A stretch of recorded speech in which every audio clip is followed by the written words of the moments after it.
বসে আছে। রাজীববাবু আমার দিকে তাকাচ্ছে, হাসবেন কি হাসবেন না বুঝতে পারছেন না।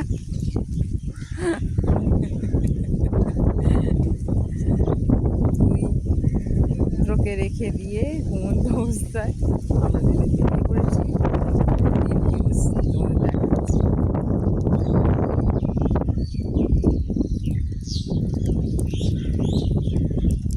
মেঘলা দিনে